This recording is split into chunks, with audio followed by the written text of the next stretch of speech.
Hello, everyone, and welcome to this episode of Off the Cuff. I am Chris Martenson of Peak Prosperity, and wow, I have a really interesting, fascinating guest today. In fact, put a little foreshadowing.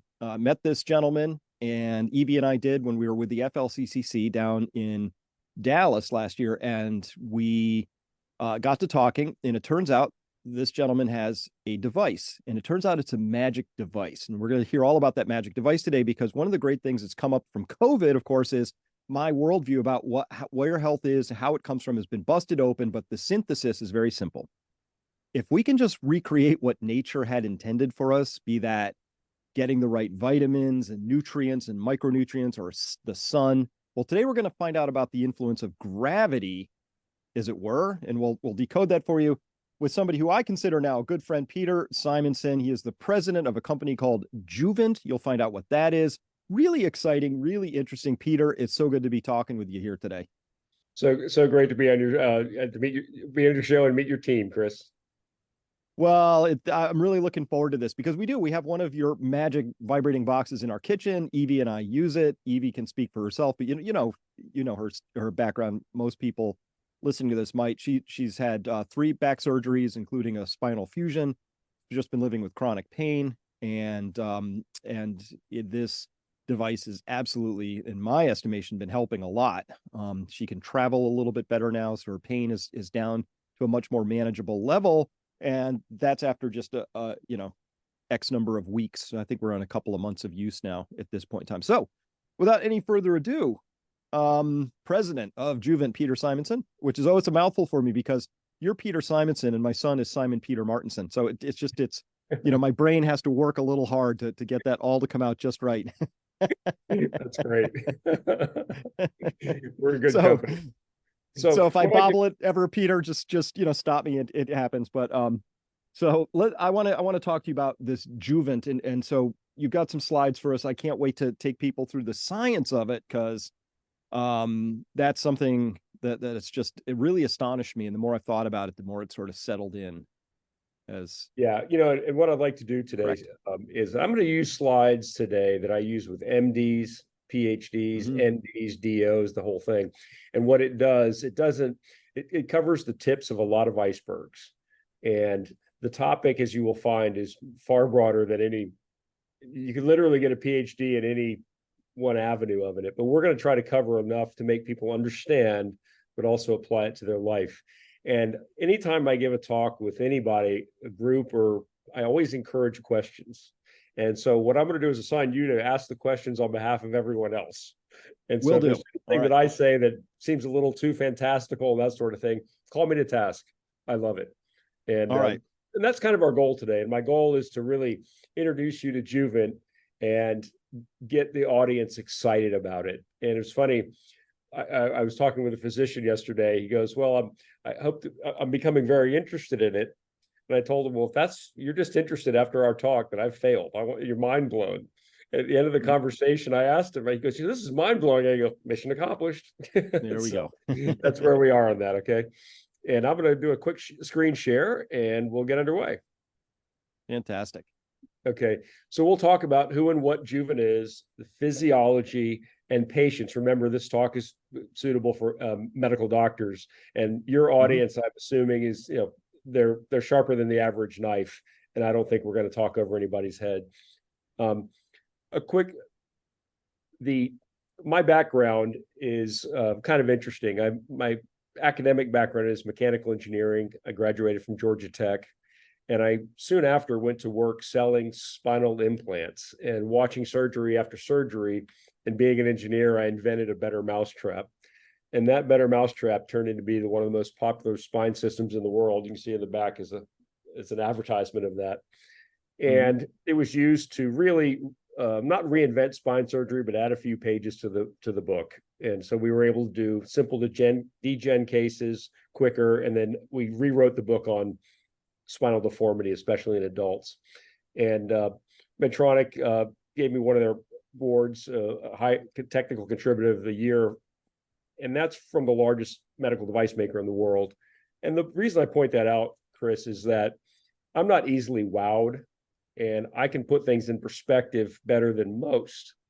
And it took me about, I've been doing with Juvent for about 10 years. And it took me about 2 to 3, even 4 years to fully comprehend the magnitude and applicability of that. And so what I want to do with your audience is make that learning curve connect those dots much sooner. And you'll see that the original goal for Juvent was reversing osteoporosis. And plot spoiler, mission accomplished. What we learned, that was really the tip of the iceberg.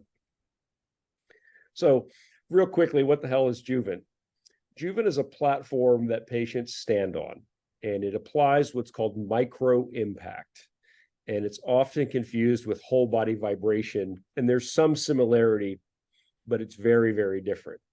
And when a person gets on a Juvent the first time, they're very much underwhelmed because it's a very low amount of energy, 0.3 G. So that's 1/3 of what gravity would normally exert. And we'll talk more on that later of why it's so subtle. And the answer in one word is safety. And with the proper software, we can take this super small amount of energy and find resonance. And resonance is a very widely known physics phenomena in nature. And it's basically finding the natural frequency. So a PhD got 3 patents alone on that ability to do it with Juvent. It's not that easy to do, but when you do, you take a small amount of energy and make it really, really metabolically effective. Treatments are about 10 to 20 minutes a day, as you know. And this is something that, basically you use every day. And I'll explain a little bit later on the dosing. And what's not obvious is that as you stand on a platform, it's pretty straightforward. But what's behind that is not. It's over $45 million of research. We have 90 published papers in the scientific and clinical literature combined, and over 20 patents. So it's not really just different, it's very different. This is a slide, it's a quote, and it's from one of the most, the clinical founder of one of the largest physical therapy chains in the country. And I was with him when I wrote this slide, so I'm not misquoting him. But essentially, for his patients, it's the rule, not the exception. So this is not one of those things that you use if a patient is indicated. And I do this to teach doctors that this is a universal to most. You'd have to find a reason not to get on it versus the other way around. And so that's the point I try to make with that. Juvent has been worked with some of the most prestigious institutions in the world, directly, indirectly. They use it, or with papers and that sort of thing. And in the top right corner, St. Jude did what was described by a PhD in bone as one of the most significant papers in orthopedics in 20 years. And what they did was they took a patient population of post-chemo leukemia patients. And these patients are young in age, but their skeletal age is like of a senior. And they can expect 3 or 4 hip replacements in their lifetime. So they took a group of patients and they did a double-blind, prospective, randomized trial with a placebo. But they also managed the patients endocrinologically and nutritionally, because those are big variables. And when you're looking at something, it's easy to, we don't know how to assign the weights to those. Well, with that group, the difference in bone density was an order of magnitude of what they're used to seeing. And JAMA, the Journal of American Medical Association, looked at the data, and it was so fantastical, they required an additional 2 teams to review the data before they published it. What's a placebo in this case, Peter? Is it just a randomly vibrating box, not one doing the micro loading? What does that look like? Question. What they did was we developed a platform that had a speaker in it, and the speaker would make a buzz. And the patients who didn't know whether that was normal or not didn't know the difference. And so they were truly placebos in terms of, and then the patients that were active had a normally operating platform. And the placebo is a very believable, not to be deceitful, but it's a very believable thing, because the movement of an actual platform vertically is about the height of a human hair or sheet of paper. And it is subtle. Yeah. I mean, when I'm on the phone, I'm on it, no one would know the difference. It's that subtle. And so that to answer your question, that's how they did that. I appreciate the questions. I'll keep them coming. We have a world-class medical advisory board. The guy in the top center is the 16-year editor of the Mayo Clinic newsletter. He's licensed in 6 specialties.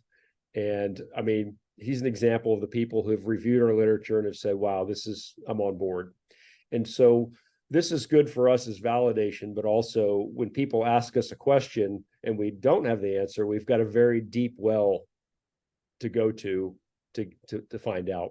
Because what we have noticed over the years is people will get on Juvent for one reason, and could be joint pain or osteoporosis or something, and they'll stay on it for 3 to 5 reasons they wouldn't even think would be related. And we'll kind of explain why they are and later on. But a lot of this is very new, and meaning skeletal metabolism doesn't have a medical specialty. So there's a lot we don't know here. And so a lot of the science that normally has a 20-year journey from science to clinical, there really isn't anybody on this side collecting the data and putting it to work. So in many cases, we're the ones first seeing it, which is exciting. So I know you're going to get into this, but that idea of skeletal metabolism, I know a lot of people think of the skeleton as like, well, that's what's left over after you die. That's the last thing to sort of dissolve into the earth. It's like rocks. It's not, right? The bone is living tissue. It actually has a whole complex metabolism that this is the part that really surprised me, because I hadn't thought about it until I saw your presentation. I'm like, well, and then I had one of those V8 moments. I like, duh, hit my forehead. Like, of course it does. Don't feel bad. I haven't connected in a while, but I ran into a spine surgeon, fellowship trained spine surgeon I've known for 25, 30 years. And I asked him a trick question. I said, what's the primary role of bone? He said, to hold you up. And I laughed at him and I said, wrong answer. And I have a slide on that, and you'll see how, so don't feel bad. It's very common. I have to really go through this with MDs all the time. So there's a a term used in the clinical world called mechanism of action.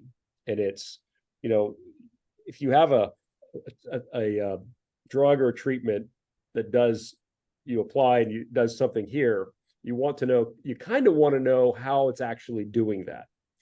Now, the mechanism of action actually is secondary. They're actually drugs that are launched that they don't fully understand that. Here, we have a pretty good understanding of it, but it will be studied for another 100 years. And so, but we have the basics down, and it's really significant. And basically, any cell, a lot of the cell's function is what's called cell transfer, what it lets in and what it lets out of the cell wall. And there are various mechanisms of action and cell transfer mechanisms that occur under certain scenarios. And what they've identified is that bone cells in the bone, require a fluid pressure wave to achieve cell transfer. So this is a fundamental crossroads in cellular metabolism in the bone. And so the bone, we've known for over 100 years, it's called Wolff's Law by Julius Wolff, a German surgeon, that bone grows where bone is loaded. Well, we now know there's more to it than that. And I call it Wolff's Law 2.0. 1.0 is still in effect, but we also know bone requires impact loading to do other cellular functions. And that will become very obvious. And that's a really recent discovery. That's about 20 years old. So this is still in the scientific world, and it's making its way to the clinical, and that's kind of the task we have at hand. All right. So is there a difference there between loading and impact loading? Are you drawing a distinction there? Absolutely. So examples of non-impact loading would be weightlifting, yoga, Pilates, swimming, bicycling. They're all wonderful exercises, but they're not impact. And ironically, we've become impact phobic. And so we have people who are not only not getting enough impact, they're avoiding the natural impact they should have. And in nature, that's the perfect form of impact is walking in bare feet. That's one of the miracles of walking. And what's interesting is you see all these amazing papers of groups and various subgroups of walking versus not walking, and the walking doing amazing results. But you don't see that for bicycling. And you don't see it for swimming. And part of the mystery of what we're going to talk about today, it's that impact load is so metabolically significant. It's amazing. And it's literally amazing. There's no other word for it. So this next slide I found in the literature. I've read thousands of articles and I do a lot of research. If you look at this guy's hand on the left and you see it, compare it to that guy's hand on the right, you see the difference in size and bone density. And if you look at that guy's arm on the left and that guy's arm on the right, it's like two different people. It looks like two different people. It's not. This slide is of an X-ray on the same person at the same time. Now, here's the plot. Here's the reason. It's a professional tennis player. And the reason I pulled this slide out, I thought, bam, I have all the other variables are gone. Same physiology, same nutrition, same everything. But his right hand is getting the impact load of the tennis racket. And what you're looking at is a visual evidence of accrued effects of impact loading in a nearly perfect control environment. It's the same person. And so this is a very big eye opener. And we'll see later on in the slides that this is the tip of the iceberg. But this is a very strong visual image that you can see. Well, I mean, assuming that they took the pictures right and, exposed them for the same, what I'm seeing in those is it not only is there more density, but the bones look larger to me, like physically larger, like fatter. Absolutely. The body will accommodate. And that's exactly right. So what's interesting is I'll do a little side note. Juvent has been researched long before I got involved. We adopted the project, but a large group of that was for disabled children. And what we don't think about is diseases like cerebral palsy, muscular dystrophy, and spina bifida are denying these kids the ability to get the normal impact loading of youth. And so on top of these disabilities, these kids are like eggshells. Their bones never fully developed. Right. And so Juvent is a way for those kids to get safe, metabolically effective skeletal loading to grow. And so, and this is a very key point, because at what age do we not need skeletal stimulation? We need it our whole life. And it doesn't matter whether you're an adolescent or a geriatric. Skeletal loading is something we need our entire life. And so that's why the audience of Juvent users ranges from pediatrics, Olympic athletes, and people who are older. And there is a common thread there and today we'll connect those. And it seems to be such a disparaging group, but it really isn't when we get down to the skeletal metabolism. So in this presentation, Chris, there's going to be 3 slides that have a yellow background. And the reason I make those yellow is I want you and your listeners to just spend time and visually put this in your mind, because that's what I want you to walk away with. Okay? Because I hate death by PowerPoint. That's why I like to bring it to the highlight. So the skeleton, as you mentioned earlier, it's an organ system that we very much miscategorize, and we think of it as a structural organ system. And that surgeon, same thing, falls into the same trap, when the reality of it is the bone's primary function is metabolic, not structural. Now, let me explain that. If I magically turned a person's every bone in their body to steel or titanium or whatever, they would be structurally unbreakable. And they would be dead in minutes. So what's more important, holding you up or keeping your metabolism going. Now, that's a pretty bold statement, so let's back it up. Bone's primary job is to produce stem cells, and it produces two major classes. We can call them liquids and solids. Okay, the liquid side would be called hemopoetics, and that forms the basis for our blood oxygen transport, but also plasma and platelets. That's pretty important.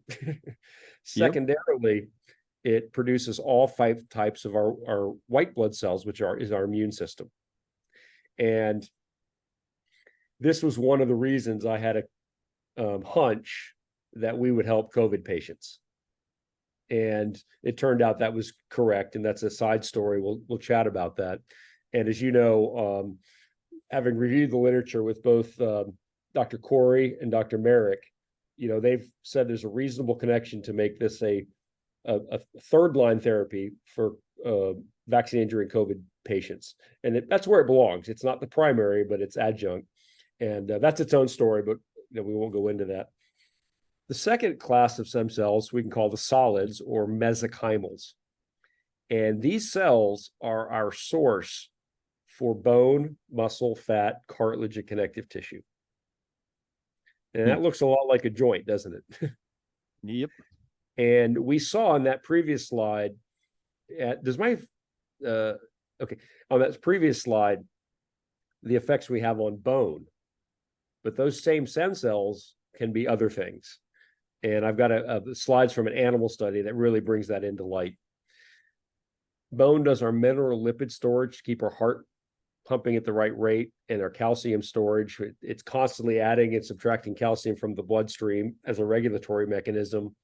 And then the other can of worms, which is just huge, is bone is all but a named member of the endocrine system. So bone is chemically talking to every organ in the body with a first or second-hand conversation. And this explains why we hear anecdotal evidence. I'm not making any claims here, so make that broad statement. But we have users telling us, my insulin management's easier, my heart blood pressure medication's easier, my restless leg syndrome is greatly reduced. And it goes on and on and on. And when you go into the literature, you find there's an endocrinological connection. And just to show you how little we know of the endocrine, anybody who says they know the endocrine system just doesn't know how much they don't know. Okay. Yeah. So for example, osteocalcin just 10 years ago was determined to have a dialogue with the pancreas, not a monologue, a dialogue on regulating insulin levels. There was a paper I just came across 2 days ago. I haven't read the paper yet, but in the summary, it said that osteocalcin is more likely the communication method for the fight or flight mechanism, even faster than adrenaline. It's like, really, osteocalcin is only produced by the bone. It's a bone hormone. Other ones, my point is it's fascinating. And we will study this for another 100 years before we understand everything. And when doctors ask me to explain everything to them, I just said, look, doctor, I don't know. I don't understand sleep yet. But we know it's safe and effective. We wouldn't suggest a patient, we don't understand everything about sleep, so don't use it. That's kind of where it starts to fit in. So you start to see the metabolic functions far eclipse the structural functions. And so now, what's even crazier about this is the skeletal organ system, which is an organ system. Every skeleton is an organ. Every bone's an organ. Together, it's one of the 11 to 12 systems, however you want to catalog that. It doesn't have a medical specialty. That's mind-blowing. No medical. That's right. Well, interesting. So think of the heart. We have heart surgeons that deal with the mechanical aspects of a heart. But we also have a cardiologist. In brain, we have brain surgeons and psychiatrists and neurologists. In bone, we don't. We have orthopedic surgeons, which is the equivalent of a heart surgeon, but no one focusing on the metabolism of bone. Well, that's astonishing because, I don't know much about it, but I've heard stem cells are kind of important, you know? Absolutely. And is there any other place in the body stem cells come from? Yeah, there's various types. So the bone produces, and I'd be honest with you, that'd be over my pay grade. I've focused on what the Yeah. bone produces, and there are others in other places, and that I don't want to comment. I don't like to overdrive my headlights. Well, okay, but just knowing that like the white blood cells, like this is where they come from, right? Yes. That's really important, particularly to the extent, people talking about COVID and the chance that COVID maybe because of its CD4 cell, it's got these receptors. Anyway, it's possible the spike proteins in there really dysregulating the white blood cells. So if you'd go through your apoptosis pathways where you're doing your fasting and things like that to rid yourself of those white blood cells, you're going to need your new ones coming in as fast as possible to be healthy, I would think. Yeah, it's interesting. So when we were watching COVID patients have a dramatic effect with Juvent, that's almost a side story. And if we have time, we can go into that. We identified really three mechanisms of action that might be working. One exactly you described. The second would be increased lymphatic flow. And the third would be Juvent, we know from the literature, and I'll show you a paper, we increase the production of the mesenchymal, so the stem cells that become bone, muscle, fat, cartilage, and connective tissue, the second, under the blood. And those are well known to be anti-inflammatory. And we think that's the mechanism of action for people in a state of inflammation, whether it's arthritis, there's 4 types of arthritis. And we hear of patients, again, I'm not making claims, having a significant impact on that. And so those all could be related. But at the same time, there's a lot we don't know. So this slide is way over my head. And I pulled it from a rheumatology talk, but it's a graphic that gives you an idea of the chemical conversation that bone is having with the rest of the body. And, I talk to a lot of specialists, and I call bone, the skeleton, the second most important organ system of the body. And everyone, we're all fighting for the brain's first. Everyone's fighting for second, and everyone's got their opinions. They generally concede that I'm probably right. But if you're trying to be healthy without the skeleton getting what it needs, good luck. I mean, you're chasing your tail. And when we see people getting Juvent, it's a big missing piece that they're stabbing at in the dark. And it's a lot more impactful systemically than one would think. I'm going to get off that slide now so you don't ask me any questions I can't answer. All right. Just scan on by. Oh, another yellow slide. Good. Okay, yellow slide. This one's important. And let me explain. I'm an engineer. So when I get in the bio world, I'm over my head. And, I know enough to know that. But when an engineer is over his head, he starts doing energy accounting because it always works out. And so I put the slide together, and it brings home starts with obvious points, but brings home a subtle point, and then it ends with the big point. So bear with me. Chemically, we know we need air, water, and food. That's not really news. But what's a little less conspicuous is we actually have mechanical energy requirements. And that breaks down into 2 subcomponents, force and movement. Now, it's instructive to look what happens when we have gross deficiencies in these, and we don't need to look very far. It's been well demonstrated. If you have no force on your body, like an astronaut, they will lose as much bone in 1 month as an osteoporosis patient in 1 year. And these are people who are in top health. That's why they're in space. Okay. So force is an enormous component. Movement, similarly, if you're not moving, you're not long for this world. And look at somebody in a nursing home. Now, when we put these 2 together, we might call it exercise. We might call it physical therapy. We might call it, whatever you want, but it's a fundamental requirement. Now, here's where it gets a little bit more interesting. We know food is a catch-all phrase, and it's not so simple. It's broken into 4 subcomponents: fat, proteins, carbs, and micronutrients. Now, we take that for granted, but that was not generally recognized or agreed upon until about the turn of the century. Today, we wouldn't think of a dietitian incorporating a diet that didn't incorporate that. And most vitamin discoveries are less than 50 years old. The first vitamin discovery was about 1790, vitamin C, which was discovered, but they nailed it down about the turn of the century. And I know that history because you're going to see it's as I think it was Mark Twain said, history doesn't repeat itself, but it sure rhymes. Mm-hmm. And I'll explain that in a minute. But fat, protein, carbs they're non-interchangeable. Those are non-interchangeable fundamental daily requirements. And we incorporate that. Now, here's where it gets more interesting. Force, like food down below, it's not so simple. It's broken into two subcomponents. Non-impact has its role, has its cellular functions, but it's not replaceable with impact force. Those, like fat, protein, carb, or vitamins, are fundamental, non-negotiable daily requirements. That's Juvent. Now, this point is far more profound than it will appear, because it's very rare in our careers, whether you're a biologist, you're a doctor, whatever the field is, that we identify a fundamental daily requirement.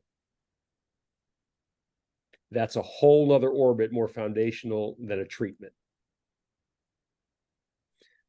And because a treatment is something you use when you have an indication, when that indication is gone, then that treatment is no longer there. And there's a lot of wonderful treatments. This is a whole level more foundational than that. And I equate it with a vitamin. And that is our next slide. Do you have any questions or things I should point out on this before we leave this slide? Oh, well, no, I mean, it's just, you mentioned nursing home, but we know what happens when somebody gets bedridden, or even if you have a leg in a cast, which I did for a period of time as a young man. I think it was like 6 weeks, and the cast comes off just 6 weeks, and one leg was twice the size of the other leg, right? That atrophy happened right away because that movement, the mechanical, use of that muscle had just, hadn't happened. So I get it intuitively with muscles, and people get that, right? Because we've all seen bedridden people with their flabby, musculature. But you're saying the same thing, maybe harder to see because we don't see our bones quite as clearly because we don't have Superman X-ray vision, but it's the same thing, right? Absolutely. And what you're seeing is one of the effects of metabolic inactivity, but a lot of them are more subtle, that are chemical and, down at foundational levels, and may appear in a lot more subtle ways that we don't connect the dots. So that's a perfect example. Oh no, another yellow slide. Okay. You said you had 3. That's it. Okay. So I use the term vitamin, and I do that very deliberately because piecing together where this all fits, either way, I won't bore you with the background, but a vitamin on the chemical side has 3 relevant characteristics. It's required for normal metabolism, it's found in nature, and it's always a supplement or a subcomponent. So we don't have vitamin C trees. We have orange trees, lime trees, grape trees. It's found in nature. Mm-hmm. And so if we take that concept on one side, and on this side, we look at what is exercise. So exercise is comprised of 3 components: movement and 2 types of force. So if I take that last component of force impact and merge them together, I can literally create a vitamin of exercise. Now that sounds gimmicky, but that is academically rigorously accurate. I came up with the term, but I have challenged MDs, NDs, PhDs in many, many fields to say, beat me up on this. And they go, yeah, you're right. That is an accurate term. And the reason I put this on a yellow slide is when I'm teaching clinicians, I always say, remember this, it's a vitamin. It has the same dosing, the same response, and the same retention as a vitamin. And those points go a long way to answering a lot of our questions. So how quickly does it work? Well, it's a vitamin. So when you provide your body what it needs for normal metabolism, the body will then start to heal. And healing is not an instant event. It is a process. And it takes, what day does a cut heal? What day does a fracture heal? What day does a hair grow? It's a process. That's why we're very patient with Juvent users. We say wait 6 weeks. You'll notice things in about 2 weeks. But at 6 weeks of use, if they don't think it's worth it, then we buy the platform back. But the reason we know to wait that long is because that's the way the body operates. And we're not masking a pain. We're letting the body deal with it on its timetable. And it's, say, back to the vitamin. So we have the same response, the same dosing. When do I need a vitamin? Well, I can't do a lifetime of vitamin C shot. I need it my whole life. And that's why from a pediatric to geriatric, it's an applicable therapy. And same thing with retention. If I miss a day, it's not the end of the world. The body, it's not that sensitive. Now, back to vitamin C. One of the parallels of this was vitamin C was discovered in the quest to cure, and I use that word in parentheses, scurvy. And scurvy was a disease or condition that killed about 1 million sailors over 300 years. And it was the limit of a superpower's projection of naval power. You could build as many ships as you want. The crew only lasted so long. So you couldn't come up with something with a higher motivation to sort out. And a Scottish surgeon read in literature 100 years earlier, 300 years earlier, of citrus being a component. So he took a ship's crew and divided into 3 different diets, and the one diet that had citrus didn't get scurvy. And it's now known as the world's first clinical trial. Now, the reason I point this out is it would be a little naive or a little silly to pinhole vitamin C as a scurvy drug. Mm-hmm. Vitamin C, we now know, fast forward, has 1,000 metabolic uses. So it's something. So scurvy isn't really a disease. Scurvy is the collection of symptoms of a chronic deficiency of a vitamin required for normal metabolism. Yep. And it's my opinion, that's the same as micro-impact. It's a fundamental requirement. And a lot of our diseases that we see are really, like scurvy, the clinical presentation of a chronic deficiency. And we address that deficiency, guess what? We don't see the disease that much. So you see the parallels? The history really does rhyme. And it took me years to figure that out. And I was just piecing together what other, smarter people than I have done. And but that's where I think it fits. We talked about stem cells. This is a graphic from one of the studies that was an animal study that they took these large rodents and put them on Juvent. And on the bottom describes the mesenchymals in the lower left corner. Those are the structural cells. And this is describing the pathways of 2 of its 5 outcomes. At the bottom, it is a fat, adipose, and the top is bone. The animals on Juvent produce 46% more mesenchymal stem cells. Let that sink in. Because people getting all these stem cell injections, well, you kind of have your own stem cells that you can activate. And not only did it produce more, it influenced which path they took. So instead of becoming fat cells, they became bone cells. And the picture tells the story. If you look at the top, those are the animals, the control group, that did not have micro-impact. And on the bottom, they did. So red is fat. So if you look on the top versus the bottom, you see less fat. And on the right, you see a graphic demonstrating bone density. So basically, the animals that were on LMMS, by the way, is low magnitude mechanical stimulation. It's the research name for what we call micro-impact. You see, as the slide dictated, less fat, more bone.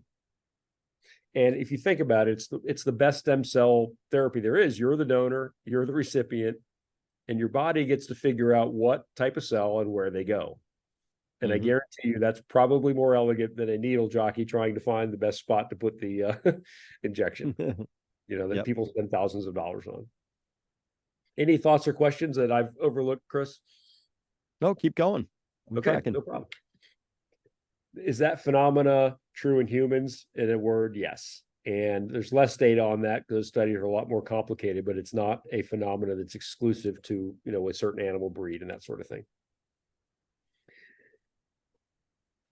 This slide's a little incongruent. I'm going to talk about it because it's here, and I apologize, but there's a secondary effect of standing on a juvant that's clinically relevant, and it's not intuitively obvious. And we're going to switch a little bit from the bone side. When you study bone, you realize muscle and bone are they're just cousins. They rarely do anything independent of the other. And so when the patient stands on a juvant and that platform moves, it invokes a response from our balance muscle fibers. So our muscle fibers are a collection of fibers that they be in the same bundle, but there's different fibers for different loading types. And so our specialists argue over this nomenclature, so I don't get into it. This study talks about 2A of the balance fibers. And as we get older, our balance muscles don't respond as quickly. And on juvant, that micro impact is enough to stimulate a response from the balance muscle fibers. And that's clinically relevant for three things. One is blood flow and lymph flow. And because that muscle activity is enough for the lymphatic system to use for what's called fluid transport. Now, this is kind of a fun trivia fact. We know our blood system is everywhere. The lymphatic system is nearly the same complexity. It's everywhere too. But the blood system has the heart as a baseline, and it will use peripheral muscle activity to augment its fluid transport. The legs are called the second heart. However, the lymphatic system doesn't have a heart. It requires exclusively on this muscle activity. And so we see people with lower limb edema, and you'll see it on our sites, and we have studies on this, where their feet are swollen, and it can be a chronic condition over years, decades. And in about 2 to 3 weeks, their feet are back to normal. And I don't have those pictures handy, but they're on our site. And so that's very clinically relevant. And I also think my theory is that could be a mechanism of action because the lymph system is really part of our immune system. So if we can augment its flow and getting the waste put out and the tools delivered, well, then that could be one of those clues on a COVID patient. But again, so the idea here is that because these, in particular, maybe the balance fibers are triggered, that they do something, right? So they must be like, contracting and expanding and all that. And then they are actually they're like the little heart muscles spread all over the body then, right? So these are the ones that help move the lymph along. That's the idea here. That's correct. And then the other secondary thing you wouldn't think necessarily intuitive, when we, many years ago, but I don't know, about 8 years ago, we had pro athletes on Juvent, and we were quite candid with them. Said, we don't know. You tell us what you feel. And one of the things they all independently said, it reduces my DOMS, DOMS, and that's not a medical term. It's a cultural term in that subculture. It stands for delayed onset muscle soreness. And so we theorize that muscle activity is chemically restoring the balance of a muscle that's been worked too hard. And, people call it lactic acid. That's actually been disproven, but independently, I just kind of say the chemical reset. And so we know there's a lot going on there. That's another study. I mean, again, we don't know, but the other clinical relevancy is helping improve people's balance, because there's a subset of balance patients where they have fine vestibular activity, fine nervous system, but the muscles aren't carrying out the commands as quickly as they should. And so you have an asynchronous result, and that leads in an imbalance. So we see a lot of people getting on Juvent use a cane, and if a couple of weeks they're just carrying the cane, and then maybe even getting rid of it. So that's another side note. So these are the indications we see. These are not claims I'm making at all. They are studies on osteoporosis, distal neuropathy, and balance, and lymphedema. But we do see other indications that people are giving us, and I have to say anecdotal, I'm not making a claim, of different types of arthritis, fibromyalgia, lower limb edema, and other metabolic issues. I'll just leave it at that. I have to be careful not to make claims. So now you alluded to this. I'm going to point this out. There's 5 reasons I'd identified people don't get impact. One is inconvenience, misinformation. They want to be healthy. They'll do the workout, but they'll ride their bike to the gym, lift, swim, do yoga, Pilates, ride back with no impact. And this is golfers, professional golfers I've worked with. They won't get near anything impact because they don't want to twist an ankle. That's $1 million injury. And so they literally will have premature joint pains in spite of having a very motivated and, a substantial way of exercising. As you alluded to, infirmary, trying to recover from an accident. This one's very subtle. About 27% of postmenopausal women have what's called stress incontinence, meaning if they do anything jarring, they'll have an involuntary urinary release. And they don't want to talk about it, understandably. They won't even tell most of their doctors about it, but they will psychologically remove impact from their life. And it's just another contributing factor. And the last group, which is the largest by far, is we just get older. And the reason this graphic is, I think, so powerful is, imagine a culture who, when they went, let's start from the left, when they get older and we said, you can't chase animals anymore, no protein for you. You can't climb trees, no fruit for you. You can't get to the well, no water for you. And we call that aging in our culture. Come on, we don't do that. I'm being absurd to illustrate a point.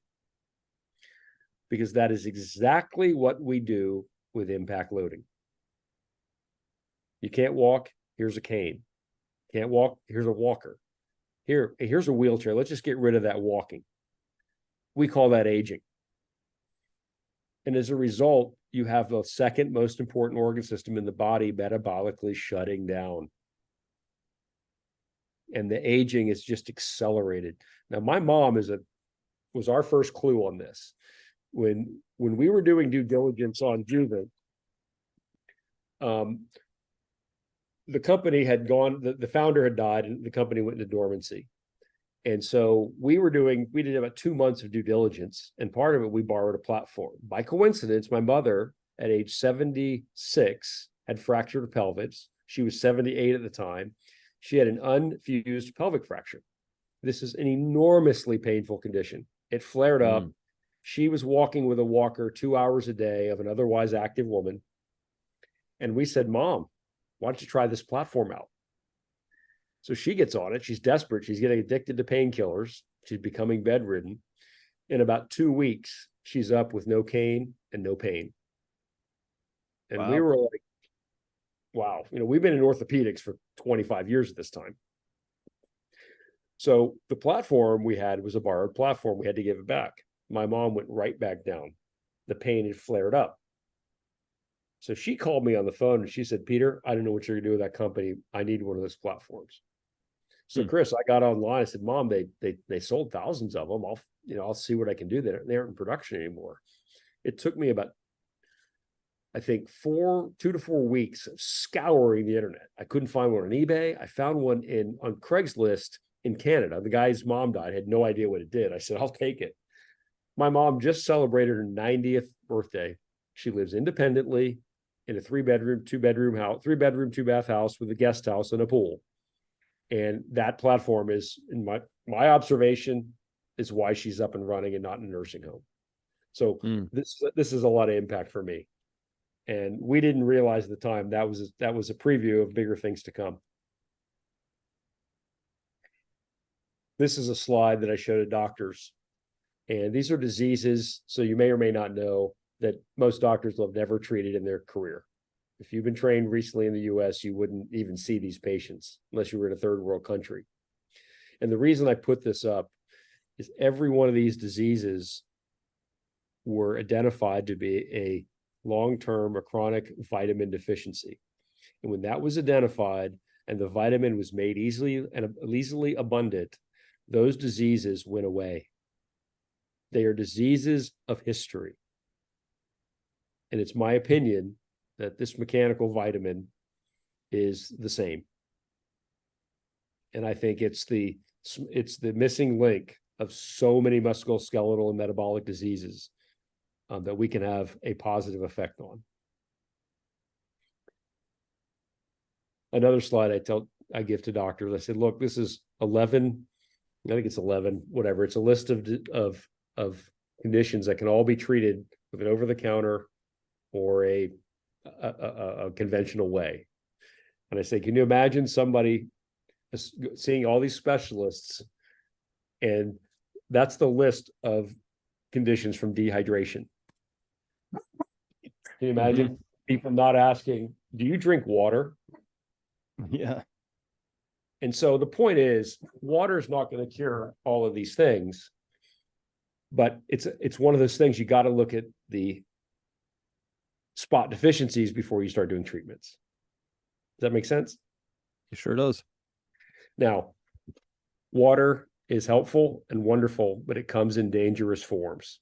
And this is a very key point. Juvent is confused with whole body vibration. And these shaking platforms can be effective and dangerous all at the same time.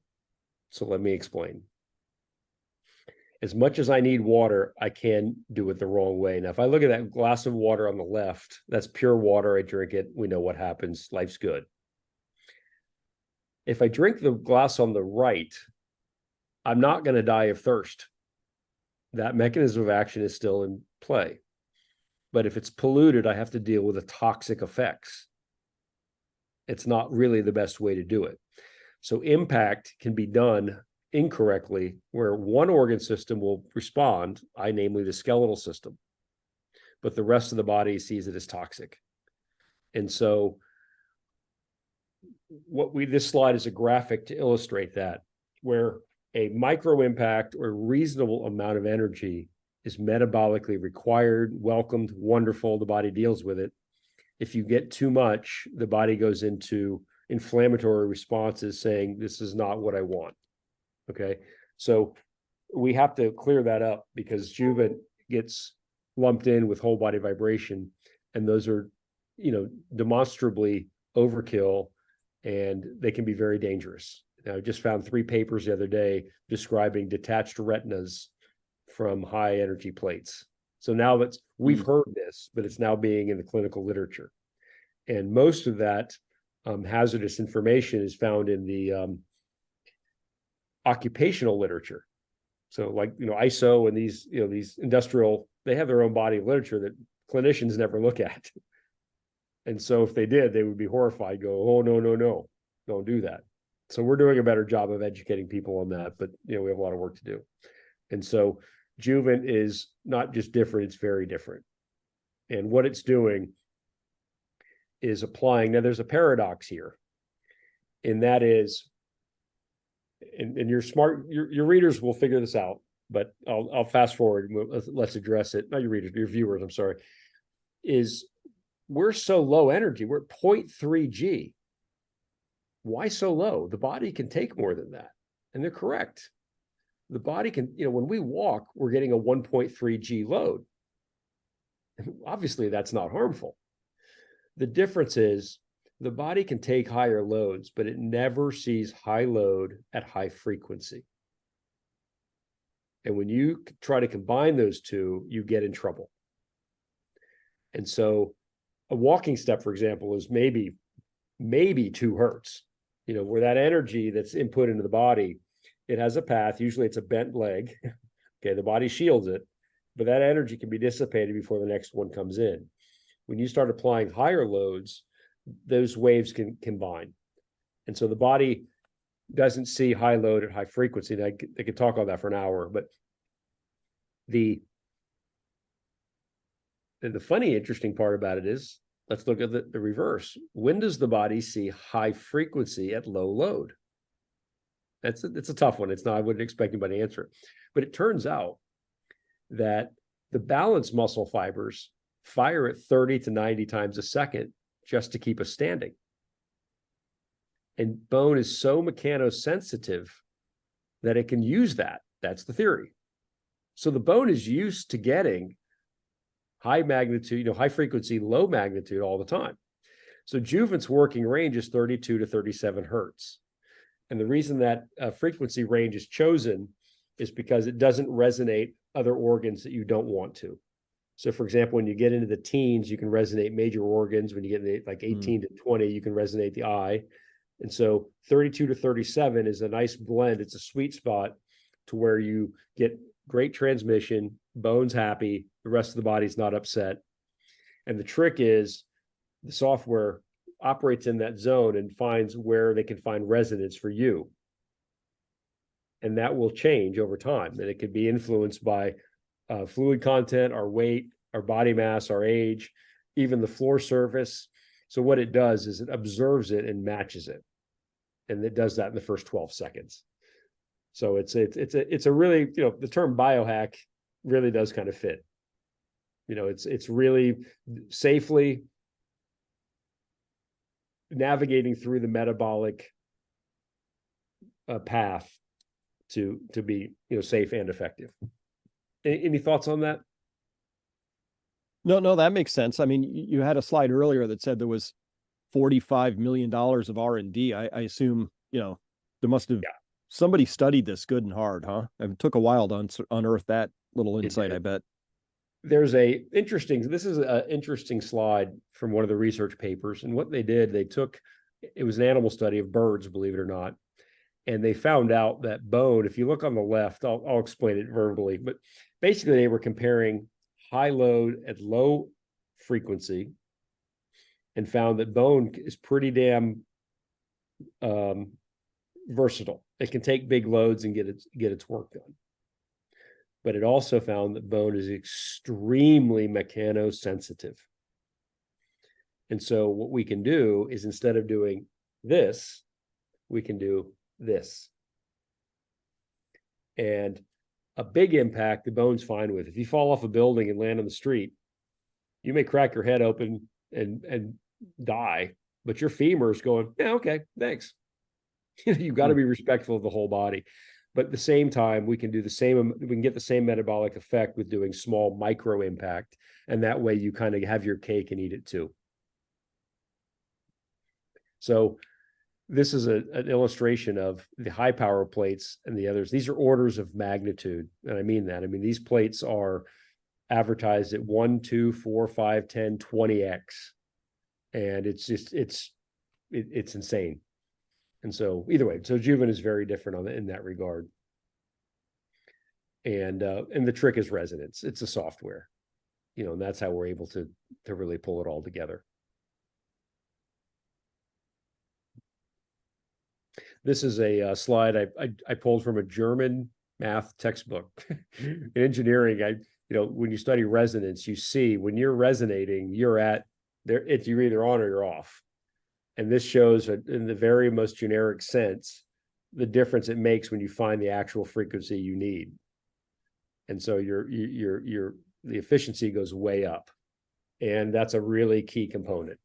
And it's not easy to do.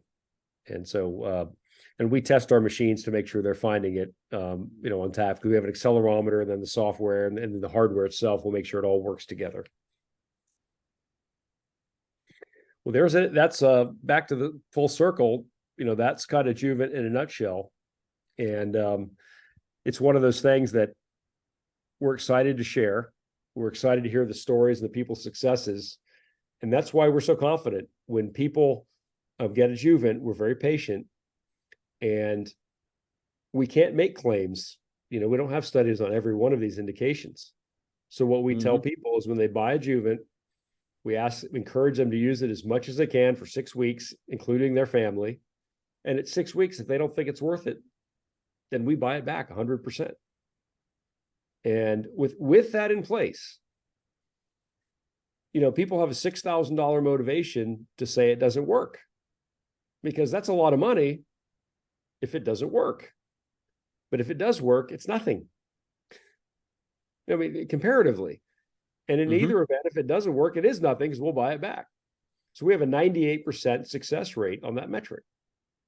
Wow. And so we do take 2% back, because this is not a trick policy. Oh, you don't have your, whatever. We'll pay the shipping both ways. We don't mind, but with the platforms we get back, half of those have little to no usage, meaning they never used it.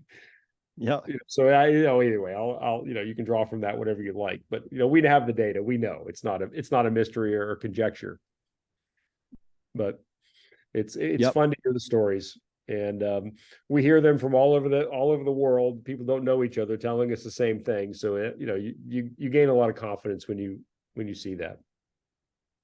Well, great. Is that the last slide? Yeah. Great. Can you go back to just full screen? Just stop the share. Yeah, sure, because absolutely. Yeah, I just want to tell people that you're not getting our platform back. So we're in the 98%, not happening, because I'm pretty sure we've seen it work. And it was interesting. I had my own sort of sales rationalization cycle. I heard the data, but you showed me a lot of incredible testimonials. And I know that Pierre Corey's wife, a tennis player, she was using it and reporting same sort of things, no claims, but just sort of saying, wow, this lifetime of increasing sort of tennis elbow seems to be better, and that's really, it's I think you make a great point that it's kind of like taking a vitamin. It's not like I take vitamin C and, oh my gosh, I feel amazing an hour later. It's not like that. It doesn't work quite that way. But I don't know why. Again, my duh moment was just that, of course, everything that COVID has taught me is that if nature had designed it, you'd better have that in your life, right? So infrared light, vitamin D, if you're not getting enough sunlight, et cetera, things like that. It just makes sense. So, you told me at the time, you're like, listen, you don't need this magic box if you're just willing to take your shoes off and your socks off and go walk for 5 miles a day, right? Totally good. I can't do that in my life, but all of my shoes are like, I have these shoes, they're really comfortable, so I just, as soon as I thought it through, I was like, wow, where do I get impact loading in my life? And the answer is, unless I'm doing something like tennis or some organized thing where I have a reason to do that, I don't get impact loading. Yeah, it's true, and I hate to use this word, but because of recent context, it really is a pandemic shortage, and I coined the term mechanopenia. Yeah, it makes sense. Yeah. Because it really is. And I'm working on a talk called The Luxury of Walking, because walking is a luxury. If you have the ability and the time to walk, cherish that, because when you look at these studies about the miracles of walking, you don't see them for bicycling or swimming, because there's an impact component to that. You talk about all these people increasing their lifespan by walking. They've done these studies, and I'm paraphrasing rather than quoting, but you can look them up, and I've watched the thread, and I go, that's the mechanism of action that I think is what's going on. Because in my opinion, it hit me one day listening to all these people for 10 years. I realized, my mom was the first clue. I said, Pete, you can probably increase the vertical lifespan by 5 years of 300 million people in this country alone. Now, when that hit me, I went, wow, it makes everything I've done look trivial. My spinal implants are probably 500,000 to 1 million patients. That's nothing. And so my opinion, again, I think that this vitamin of exercise discovery and application will be equal to as equal on par with the discovery of vitamin C. And I did a challenge. I looked up in a paper what was the greatest vitamin discovery in the last 100 years. And they asked this question at a biotech conference, and it was in the Netherlands. And they all came up with a vitamin that stopped spina bifida for pregnant women. And that's amazing, a miracle, and a wonderful thing. But and I'm not being trivializing this. And I looked at the clinical relevance of that versus this, not even close. And that's why, to me, and I hope to your viewers, if I don't want you interested, I want your mind blown. And if it's not, then I failed. Because it's blown my mind, but it took me years to figure that out. And I'm just trying to connect the dots for you, as I said before. And so anyway, I'm so glad to have you on Juvent. And you're a smart guy, and your observations, and you're a good guy to bounce things off of, because in a lot of these areas, I'm over my head. It's a full organ system. We don't have any organ system in our body fully understood. And this one's way behind on that curve. Yeah. So, yeah. Yeah. Well, thank you for bringing that. And by the way, for everybody listening to this, you're a subscriber at Peak Prosperity, and we've negotiated a special deal, which is 10% off. So if you go to Juvent and you decide to make a purchase, if you put Peak, P-E-A-K, in the coupon slot there, you get 10% off. Because we like to help our people out as much as possible. But I do believe in it. And by the way, we've been sharing it. There have been other people sort of in the neighborhood coming over and trying it out. So I think it's a great device to have around. But I'm a big believer in it now. Just again, because it just makes a lot of sense. It clicked, right? That's my superpowers. When things make sense, I go, oh, okay. That's how I was able to figure out ivermectin really early on, because I studied it and it made sense right away. And hydroxychloroquine. There are things that treating viral infections early with things that made sense in the pathway of that type of virus just made sense, So this makes sense to me, and I look forward to learning more about it as time goes on. So we're also looking forward to whenever you found the first Peter Simonson chair of skeletal metabolic studies somewhere. Absolutely. Well, I actually, my secret goal is, I think we need to create an entire new specialty of medicine, and I would call it osteology. And it's funny, DOs started out as doctors of osteopathy, which is bone, but that was long diverted. But it's been overlooked. It's an organ system that needs its own specialty. It needs its own societies, its own papers, and that sort of thing. And we'll put that on the to-do list once we get enough people on Juvent. Yeah. Well, you showed me in that hotel room back in Dallas, you have a lot of testimonials out there that people can find from sports stars, if that's their thing, but just ordinary people. But the ones that were really grabbing me were those ones where people had the edema, and just watching that resolve like really rapidly. People who got their ambulation back after having been, chair ridden or something, or bedridden for a long time. Those stories really caught me. Yeah. So I would encourage people to go to our site to look at those pictures. And by the way, if you got a minute, we can, I don't want to overextend our time slot, but if you'd like, we can talk about the ER physician using it for long COVID. Or, if you'd like, there's a great video on our channel. And I would actually encourage you doing that, because that was a physician who was, well, anyway, I'll give a brief recap of the story. When COVID first started, that's where I first met Chris as a fan, as a watcher. Mm-hmm. I mean, for the first 60 days, I drank the Kool-Aid. And, but I was treating my friend, not treating him, I'm not a doctor, but my friends who were getting COVID, I would get them on IV vitamin C, because that's been a long time tool of mine. And I said, borrow my Juvent. And together, between, in 3 days, they're, either way, it was this huge turnaround. So word spread, and I'd done this with, well over half a dozen friends. And so a colleague of mine in New York City knew an ER doctor who was I believe in Queens, during that big bolus of patients. You remember all that? And a patient pulled out a tube, coughed sputum right into his mouth. You couldn't come up with right out of Hollywood. And so he had really bad COVID, was in the ICU, came out of the hospital after 10 days, but he never fully recovered. And he was at about 70% of activity and energy level. So I never met the guy. We were talking on the phone. We had a 30-minute time slot. And I said, well, IV vitamin C here, I'll give you the product. He goes, Peter, I don't know you, and you don't know me. I'm needle phobic. I just came out of the ICU. I'm not putting another needle in my arm. And I said, well, doctor, I can't recommend this, but if you'll do it, I would love to get the data. Would you just use the Juvent? I recommend you take the C, and so fast forward, he said, my recovery went from 70% to 90+%. And that was a huge, big validation. And so subsequently, we've seen, this repeat itself. On our website, he did about a 12-minute interview on the largest local station in New York, which is a big station. And he tells a story. So if you want more details, his name is Dr. Rotkowitz, and he's on that website, and you can watch that story. And either way, it's a great data point. It's a great story.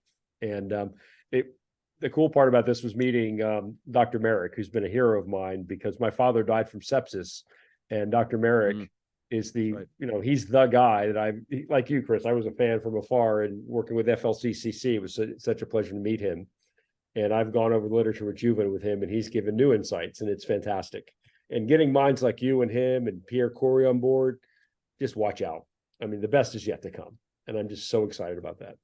So either way, well, thanks so much, man. I sure appreciate it. I could talk Juvent all day long, so we'll be respectful of your audience's time.